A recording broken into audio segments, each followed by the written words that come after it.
Amanda, welcome to People in Legal. Thank you so much for having me. Yeah, wonderful. You know, we've kind of nearly met a whole bunch of times at different events in the industry and those sorts of things. But I would love our listeners and subscribers all around the world to actually know more about you. Okay. What would you like to know about me specifically? I would go on for hours. So tell us about what you're currently doing and what you're currently doing, the things you're involved with, and I guess and then more about your journey. Okay. So essentially, I wear lots of different hats. So my journey started as a lawyer, and I've worked in lots of different firms, and then I opened my own firm about 12 years ago, and that firm is now quite large. It's basically Western Sydney's leading family law firm. It's got a huge amount of accredited specialists, led by a team of 3 women who are all accredited specialists in family law, first of its kind in the area. And then from that point, I've moved into the tech space. So I've had an ongoing relationship with multiple tech companies for many years, about a decade actually. And I've been working directly with companies to help them develop their products. And about 2 years ago, I got approached and asked, would I actually consider doing something more substantial? Right. So from that, we put together the Family Law Education Network of Australia, which came from lots of different requests from both practitioners and the tech industry. I have the knowledge, they have the tech, let's bring it together and deliver it. And so now I'm the CEO of the Family Law Education Network of Australia, which is delivering to precedents, education, all through our technology partners to Australian lawyers, family lawyers, all states. And then in addition to that, I also do a lot of business mentoring and coaching through a different business called the Business Minded Lawyer. So I kind of wear lots of different hats depending on what you see me for or where I am at any point in time. But we have nearly met very many. I know, like lots of near misses, but it sounds really interesting, and I think we've got lots of interesting things to talk about today. We do, yeah. What do you think, and we were just having a discussion beforehand, what do you think makes a really good family lawyer, Amanda? So I think being a really good family lawyer requires certain different skills. So the first is people have to be really good advocates. So being a family lawyer is about advocating on behalf of your client, understanding the implications of what you're doing on the family unit. So a lot of people understand the law, but then understanding the knock-on that will have if you advocate on behalf of your client a certain amount to the family dynamics, and thinking about how that will affect their children, how it will affect their ongoing communications. So lawyers who stop and think carefully about the ramifications of what they do before they act. And then I think the main thing that makes an exceptional family lawyer is understanding of case strategy. It's not just filing affidavits or seeking orders. It's about thinking about the big picture from the start and planning, your chess moves on a chessboard to achieve a desired outcome based on what you think the likely ranges are. Your really good advocates and family lawyers do that from the outset, and every step is planned. And the ability to pivot, if something changes, being able to adapt, to think tank it with your colleagues, change your perspective on it, change your submissions, change your tactics, and rework that case plan as you go. That's what I think makes an exceptional family lawyer. So, there's 2 scales. I've got like artist and technician. What part? So, where does a family lawyer sit? Are they more artist or more technician? Well, personally, I'm more of the artist end. So it's really interesting. So within my office, there is a series of very different family lawyers, and we all complement each other. I'm definitely the artist end. So I'm about the creation. I look at it and I say, how can I make this work for my client? How do I create an outcome? How can I case plan, strategize, and use information at hand and direct my client to an outcome? And in my firm, I also have people who are super fastidious, and they're the technicians, they're the drafters. They will pile through piles and piles of financial disclosure. They will scour the lines, look at documents and collate that and provide it to someone like me. So what I've found, which is really interesting in practice, and it doesn't matter if you're in family law, you're in legal tech, where you are, you need a collection of different people in an environment, because that's what makes it work so well. One person cannot be completely creative and also be a deep thinker. You need the thinkers there, the workers doing the work and the technical aspects which they enjoy, and you need the influencers and the creatives, they're generating ideas and taking that information and turning it into something amazing. So it is a team sport. Totally. And so how do you actually put these teams together? How do you compile the teams? Because that's a really interesting point you brought up. How do you know which people put together, and who's going to work on a case and that kind of thing. That's interesting. It's a long-term learning, learning who are the right people to hire. So one thing I've learned, one of the key things I've learned in business in the last, well, the firm's been open for 12 years, so the last 12 years minimum, is that you should hire on personality and fit within the team, because skills can be taught. Yes. They need a basic level of skill, but skills can be taught. What's more important is that you create a cohesive gel of a team that complements each other's from a personality perspective. So one of my favourite questions I ask at interviews, which everyone always laughs, but it tells you a lot about a person, is I say, if you were an animal, what would you be and why? Wow. And it tells you a lot about people. So the common answer is, I'd be a dog because I'm loyal. Because, people give these answers, but then sometimes you get some fantastic ones. So I once had someone respond saying, I'm a cheater because I like to run fast and get to the end result. Well, that told me a lot about a person from that answer. That is interesting. Yeah, I mean, so what are you? What? This is a really good question. I don't actually know. I think it morphs regularly. Depends on what hat I'm wearing, to be honest, as to what the answer is for me. What would you be? An eagle. Would you? Simply fly high. Fly high, but basically then you got to dive right down into the ground, and so go from I guess from top range into detail and things like that. So be able to see the bigger picture, then have to dive down into the ground and do what you've got to do there. Yeah. See, it is an interesting question. It's a great one. I've got to remember that one. Yeah, it's my favourite. So a good HR friend of mine who does a lot of recruitment told me it, and she's like, ask this, and you'll learn a lot about a person by the way they answer it.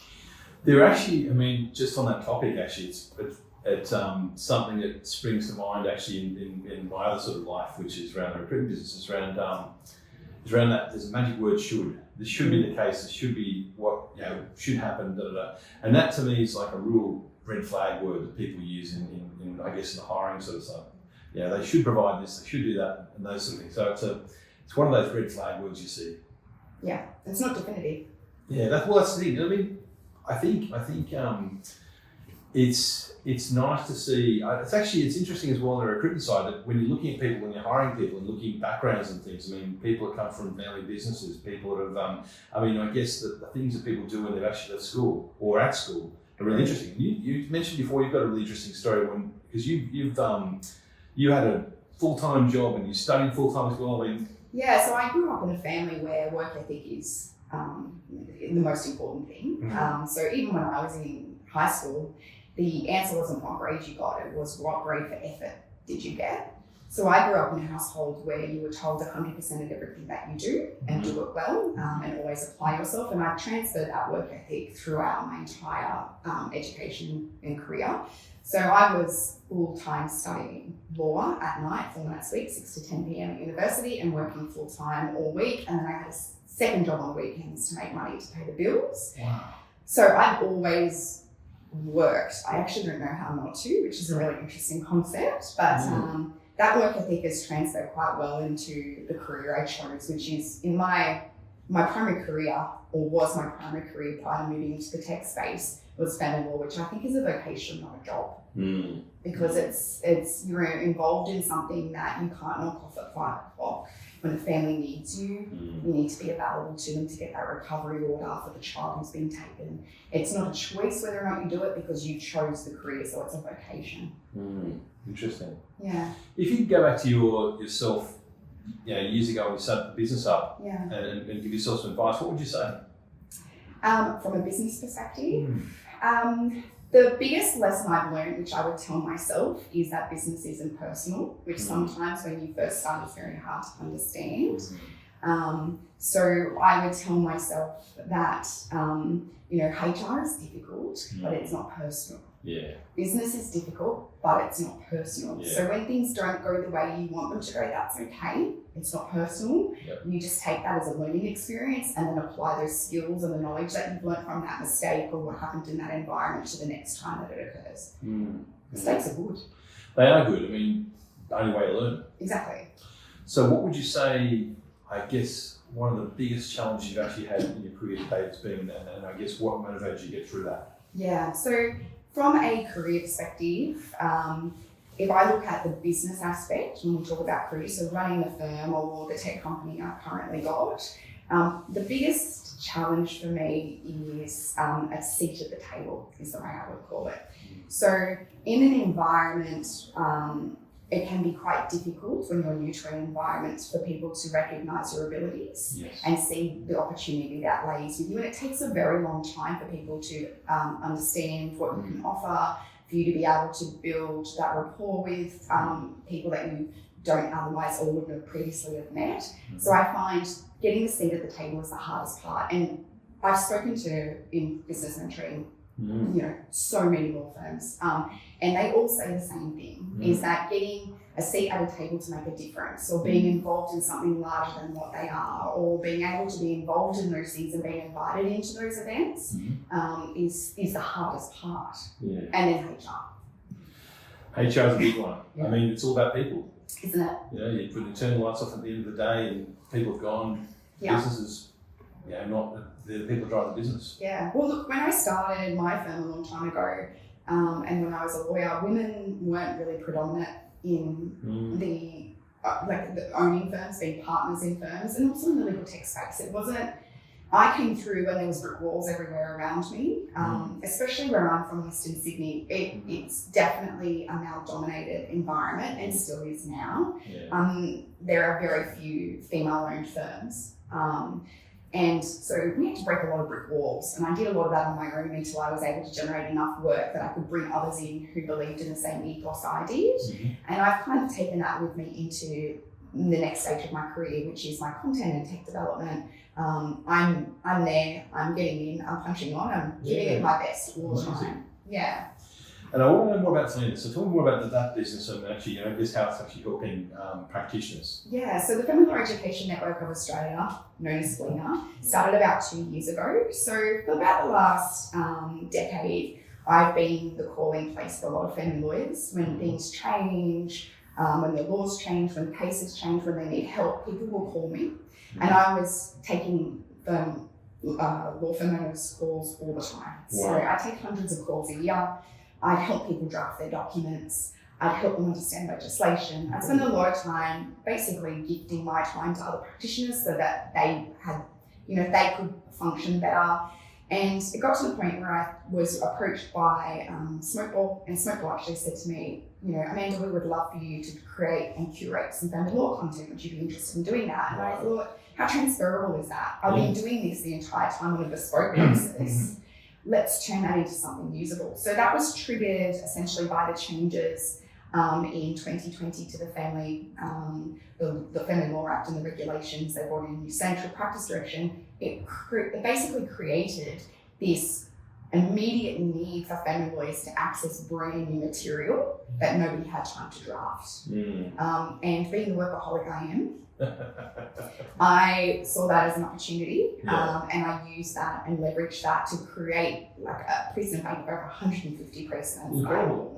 And then we started delivering them. And then I've recently started to partner with Tensor's Smarter Drafter for delivery to other platforms. Brilliant. So basically, Family Law Education Network doesn't just do precedents, it's also an advocate on behalf of family lawyers for better work-life balance, being treated fairly, looking at the way the system works, as well as practitioner wellness.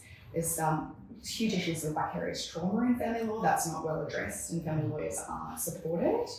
And education, so we do a lot of continuing legal education. So basically, when you join FLENA, or when members become practitioners become members of FLENA, they get access to education, advocacy, and precedent checklists, matter flow. So it's a one-stop shop for family lawyers for everything they need to run their practice successfully. Incredible. And I guess what kind of size family law firms are you mainly sort of working with to join FLENA?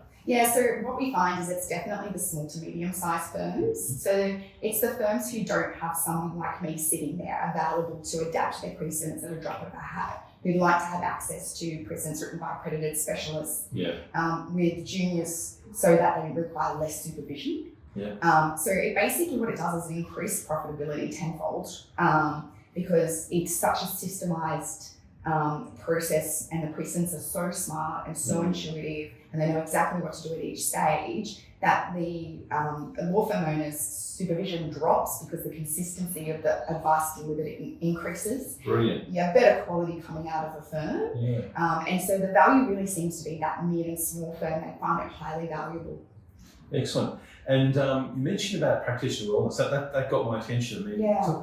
I'd like to know more about that. Okay, so I'm quite passionate about that. I'm going to talk for hours about that. So what we find in family law is there's a great dissatisfaction growing within practitioners. As I said, it's a vocation, not a job. And the problem is that the flexibility and collegiality that used to exist pre-COVID no longer exists. We've lost our community. Yeah. And that community is what kind of held family lawyers together and help them deal with what they're exposed to.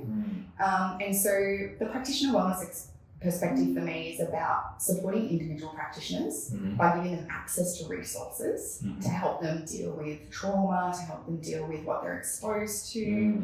But also it's about supporting firm owners to support their staff. Yeah. Because as a firm owner, when you have unhappy staff because of the work that they're doing, it knocks off across the whole firm, and it really affects the culture of the firm if you have unhappy staff. And it may not be that there's anything wrong within the firm itself, it might be the work that they're exposed to and they're not sufficiently supported.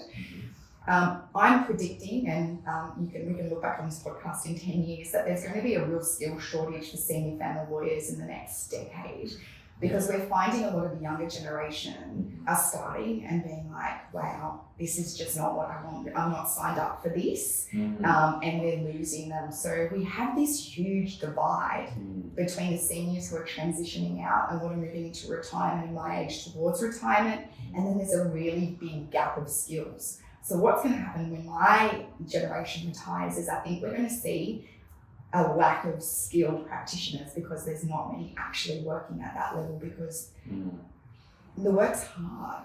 Yeah, it is. I mean, the amount of emotional investment, I guess, in a matter, and not just the matter of the people involved, and I mean, and I guess it's not a 9 to 5 job. It's not, and family law is really quite poorly paid, believe it or not, because it's not like corporations where you're billing a company who pay your bill. When you bill a family, you're taking from their table, you're taking from their home. And so it's not as easy to just bill it for everything that you do. There's a level of moral and ethical obligation that comes with how much you bill when you work on a matter. But the work still needs to get done. So family lawyers have this really bad habit of discounting their work because of the knock-on, which creates some firm issues in relation to cash flow.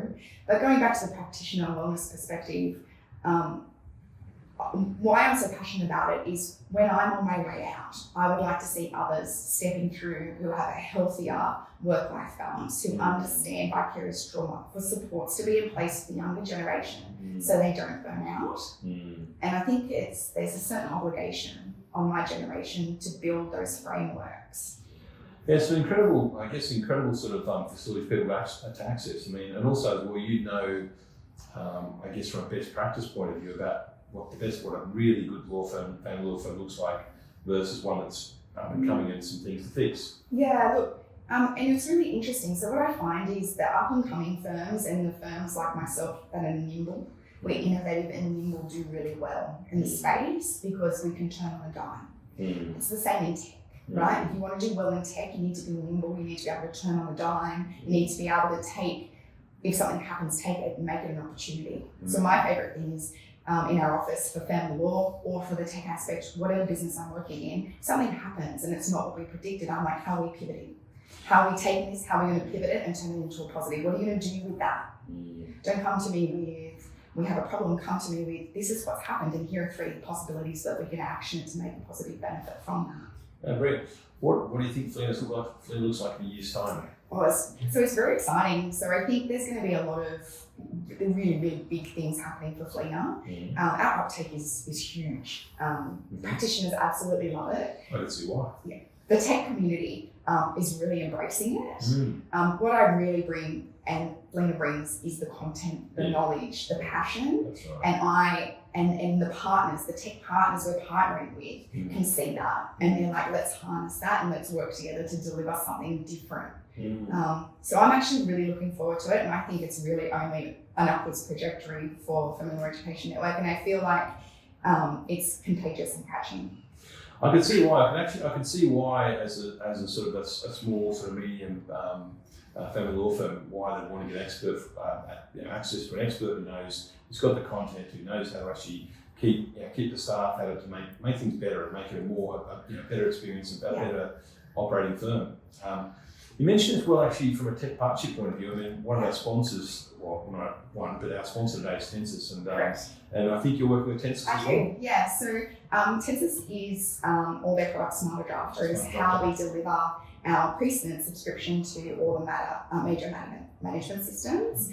So we've been partnering with them for approximately 6 months now for delivery models. So they take my content, deliver it through their smart platform into all of your matter management systems directly. So when I talk about really good partnerships, that's what I'm talking about. So I have the content, the knowledge, the excitement, the ideas. I can see the possibilities, and they have the tech to deliver that. Yeah. Amazing. You mentioned as well before about work-life balance. What's that look like for you? So I struggle with that. I'm quite honest and open about that. I have personal opinions on work-life balance.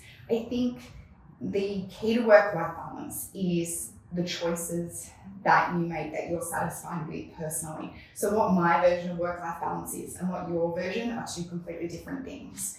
Given the way that I function on 100% in or nothing. So I find it very difficult to maintain it because whenever I apply myself to anything in my life, I have to give it 100%, otherwise I consider it not sufficient, which is very hard to do from a balance perspective because you can't give everything to home and everything to work.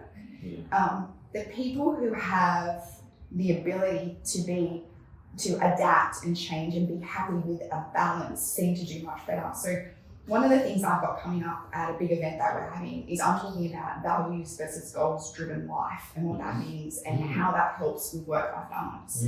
So someone like me, I'll give you a perfect example, is a goal-driven person. Right, so I set a goal, I work towards that goal. When I achieve it, I pat myself on the back. It's not about the journey, it's about the result. Then I get to that, and once I've reached my goal, I need a new one. And then, so that I move, put a new goal, work towards that.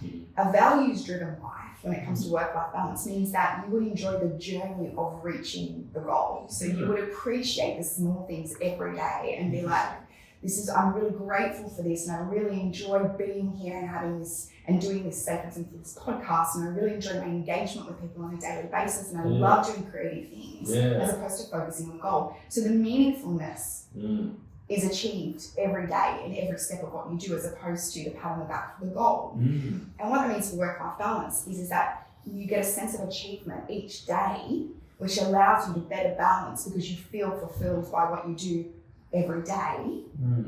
I love that. That's a great concept. It's funny, I saw a movie once called About Time, where they're talking about time travel. If I could go back every day and change things, and the guy ended up just appreciating every moment. Values-based.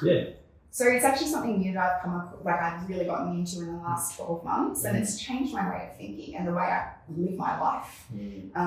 Trying to appreciate the small things and stop working towards goals. Goals are great to have, but the value should be from the small things that give you meaning. So for me, one of my key values is kindness, which might sound funny in business, but it actually is quite valuable to me. So kindness from colleagues, being kind to colleagues, creating open dialogue and relationships with people.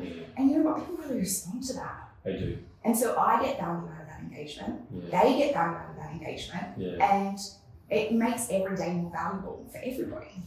It does. I mean, I think that would actually foster a better culture in terms from a team standpoint as well, because everyone appreciates the small wins. We recently made some changes in our business, which meant that we're more towards the values-based and the goals-based, and the massive change. Everyone's happier. So I can definitely see how that would work. It's rather philosophical, but I think that switch, and a lot of my generation are goal-based because we grew up in environments where you worked to buy your car, you worked to buy your house. That was your goal, and it wasn't about the journey. Whereas the newer generation are more about the journey, which is a really interesting concept. And I think there's something we can learn from the newer generation coming through when it comes to they see value in the journey. Whereas we were taught deliver, work hard and deliver. That makes me think, because I mean, people strive towards, they sort of say, I'm going to retire, I'm going to actually do all these things later on, putting off, I guess, the big enjoy the enjoyment of life till later on. So deferring satisfaction till then. But I mean, you can actually along the way actually have those small sort of wins and enjoy life and that sort of stuff. So you're not waiting for this big event towards. Well, how many people plan for retirement and don't make it? That's right. Exactly. Yeah. A little bit of an existential moment there, but that's the reality of it. And Sure. so when we talk about work-life balance, for me, there's no simple answer. And do I have it? I'm going to say in my version, not really, but I'm working really hard towards it and I'm making much better choices. And for me, that's a positive thing. Yeah. So what practical things would you tell, I guess, a family law firm to do from the point of view of moving towards this value base? Probably stealing from your seminar Yeah. you've got on, but what are some practical tips you give a law firm moving to this values-based?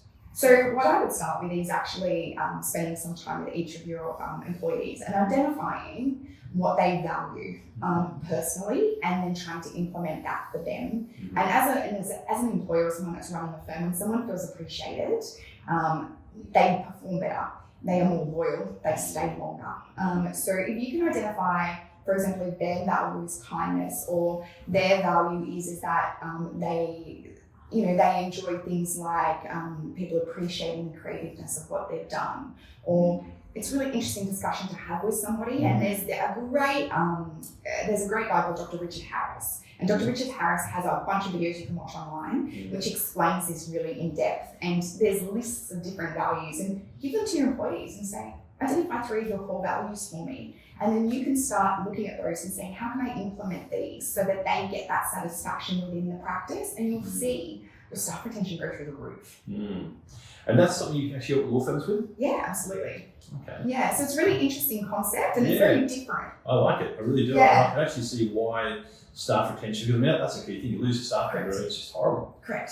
Someone's got to actually do the work. There's you've got to hire someone else and that sort of stuff. There's all costs everywhere. But the hassle as well, for a small practitioner, it's lethal. Yeah, and I mean, no matter which industry you're in, That's HR is an issue. Yeah, exactly. And especially when you've got really skilled people, you don't want to lose your key people. So it's very important that you foster an environment that they enjoy coming into.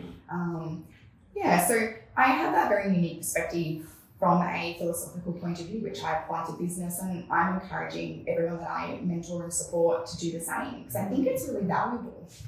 Well, people drive the business. I mean, that's what actually happens. Yeah. What advice would you give to, I guess, lawyers that are starting out? Okay, so as junior practitioners, so my advice would be basically to identify an area of law that aligns with what you want out of life. So before you pick where you're going to go, ask yourself, is my job a 9-to-5 job, or do I want my job to be about emotional support and personal connection with people as well as an advocate?